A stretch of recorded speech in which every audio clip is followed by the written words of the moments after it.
조현병은 질병입니다.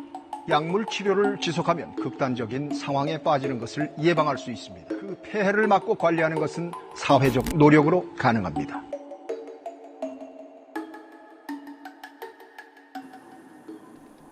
강원도 삼척의 한 아파트 단지. 26살 강준호 씨가 좁은 방 안에 누워 생각에 잠겼습니다. 어머니가 타이르지 않으면 끼니도 약도 거르며 홀로 방 안에 있는 게 일상의 전부입니다. 올해로 10년째 조현병 투병 중입니다. 주변에 치료 가능한 정신병원도 없고 정신과에 입원하려면 서울까지 가야 합니다. 한창 꿈만의 나이인 아들을 위해 발병 초기부터 병을 공부하고 치료기관을 수소문하며 헌신해온 어머니.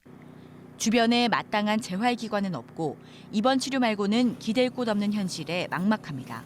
처음에는 이제 가까운 데 인근 병원에 갔었는데 자기네들로는 이제 불가능하다고. 전문적인 도움이 필요한데 그쪽에는 전혀 없는 상태고 병원이라도 좀 맘 놓고 갈 수 있는 데가 있으면 정말 좋겠고. 그나마 제가 살아있을 때는 어떻게라도 치료를 하려고 적극적으로 애를 쓰겠지만 이 녀석들이 혼자 남겨질 때는 그 다음에는 어떻게 해요. 경남도 비슷합니다. 창원의 한 정신병원. 35살 김지혜 씨가 입원실에 나와 외출을 준비합니다. 2년 전 조현병 진단을 받고 최근 피해망상 증상이 심해져 한 달째 입원 치료 중입니다. 병원비를 벌기 위해 생업에 쫓기는 어머니를 대신해줄 재활기관이 없어 집안에서 홀로 악화됐던 지혜 씨. 앞서 조현병을 이겨낸 또 다른 환자 가족들이 지혜 씨를 수시로 살펴주고 입원을 설득한 덕분에 버티고 있습니다. 창원에서는 지금 아예 그 재활이라든지 그다음에 우리 애들이 퇴원을 해서 갈 만한 곳이 전혀 없어요. 하물며 이제 저기 윗지방에는 납병원이라고 해서 프로그램을 재활을 하는 곳이 있는데 따로 있는데 우리 같은 경우에는 양산이나 제가 극복했던 경험 그런 것들을 하나하나 이제 같이 공유해 보자고. 하지만 투병 사실이 알려지면 호전되더라도 꼬리표가 될 거란 걱정에 모녀는 병원을 오가는 것도 마음졸입니다. 주위에서 그걸 다 안 좋게 얘기를 해요. 그래서 나도 우리 아이가 그런데 마음속으로 그러면서 말을 못해요. 아직 편견이라는 게 있잖아요.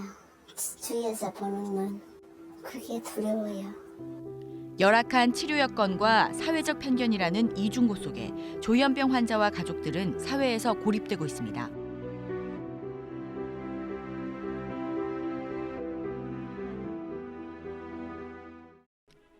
(20여) 명의 사상자를 낸 안인득 사건. 본인 동의가 없어 보건소에 환자 등록조차 안 돼 조현병 치료를 중단해도 알 수 없었고 사건 직전 가족의 입원 시도도 보호자 2명의 동의가 필요해 무산되는 등 제도의 허점을 드러냈습니다. 안 들어가야지. 힘든 상황이 있어가지고 경찰과 우리 해드리는 사람 집행할 수 있지. 그런 상황이 안 만들어지지. 그러니까 이번에 안 되는 거지. 현행제도상 자타해 위험을 일으키지 않는 한 환자가 외래 진료나 입원을 거부하면 치료 사각지대가 생길 수 있는 겁니다. 입원 요건이 강화된 만큼 집에서도 치료받을 수 있도록 다양한 재활 프로그램이 있어야 하지만 사실상 공백 상태입니다. 전국의 기초자치단체 100여 곳에는 아예 정신재활시설이 없습니다.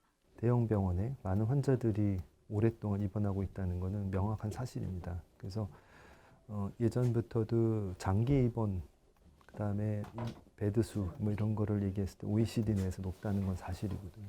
그렇게 된 이후에는 지역사회로 의사들이 환자를 내놓았을 때 믿을 만한 그런 시설이 없었다는 게 가장 큰 이유인 것 같습니다. 최종 목표는 조현병뿐만 아니라 주요 정신병은 가족의 품으로 돌아가는 건데 그 연계할 시설이 없었다는 거죠. 자치단체 정신건강복지센터가 있지만 자살 예방 등 여러 업무를 맡는 데다 정신질환 전문 요원 수도 부족합니다. 18명 중에서 6명이 정신건강 전문 요원들입니다. 인력 보강은 물론이거니와 이는 종사자들의 전문 교육이 국가 차원에서 좀 더 있었으면. 조현병 유병률은 인구의 1%, 환자가 51만여 명으로 추정되지만 치료받는 경우는 10만 8천여 명에 불과합니다. 사회적 편견 등으로 치료를 꺼리는 숨은 환자가 있는 건데 발병 초기 치료를 놓쳐 중증이 될 가능성이 높습니다. 실제 우리나라는 조현병 발병 뒤 치료를 시작하기까지 평균 14개월이 걸려 권장 기간인 12주보다 4배나 깁니다. 전문가들은 적절한 시기 치료하고 꾸준히 재활하면 사회 복귀도 가능하다며 지역사회 중심의 재활 치료가 꼭 필요하다고 말합니다. 정신질환도 신체질환과 마찬가지로 가족과 이웃의 이해와 배려, 약간의 도움을 받는다면 꾸준한 치료와 재활을 통해서 충분히 일상생활을 할 수 있습니다. 지역사회에서 더불어 살아갈 수 있도록 보건과 복지가 통합된 지역사회 통합 돌봄 사업을 추진하고 있습니다. 해소되지 못하는 조현병 치료 사각지대, 환자와 사회 모두를 위해 대책 마련이 시급합니다.